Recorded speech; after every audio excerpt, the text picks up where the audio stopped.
but I think that the thing that is lost in translation to so many of these young wrestlers is the opportunity to go out there and work on character.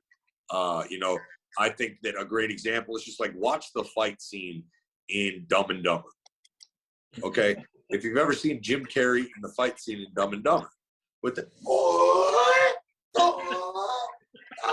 you know, dumbass shit like that is character shit that might not get you in the main event, but fuck, it might get you in the first match on the card, which is a goddamn great match to be in.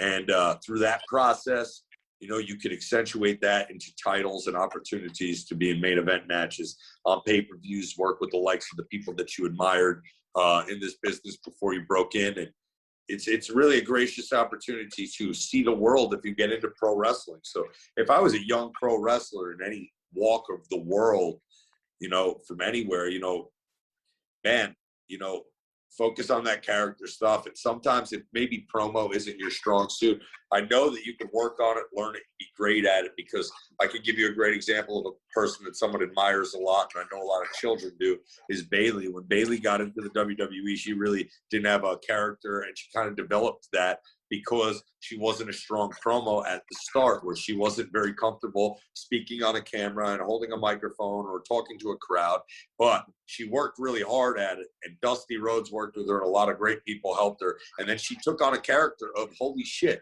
I don't really know what I'm doing here. I don't really know what I'm supposed to say right now. You guys have a camera here. I don't know what to do with my hands. So you want to give me a hug? Because I don't know what else to do. And she gives a hug and runs off. Guys, that shit got over. And she got better on the promo, and now she's in the main event on the stick on Monday Night Raw and SmackDown, I'm sure, or whatever the fuck she does. But I'm sure she's opened segments of television with a microphone. Now, you guys got to realize that was not natural for her. So I have seen that some people can learn this thing, okay? And not only that, if you work at it like I did when you write as much as I did and focus on it in the mirror, because I initially thought I was going to be a manager and I did not think I was going to get an opportunity to wrestle. You know, by the direction they were going with me and Cass, I just thought maybe I was so green that they didn't want to throw me into the fire. They'd give me an opportunity to be a manager and just work on the stick. But they threw me right out there in the fire, and I had to learn how to wrestle right in front of everybody's eyes. It was unbelievable. And I think when you look back on it, you know, I came into a class with 26, 30 people into the WWE. Walked through the door, big class, Bill DeMott, brand new head coach, first recruiting class of Triple H. So Triple H this is his first recruiting class. We've held off on hires for a few months now. And the reason why we're holding off on these hires is because there's going to be a transition of office. They're taking Dr. Tom, and they're removing Tom Pritchard, and they're bringing in Bill DeMott.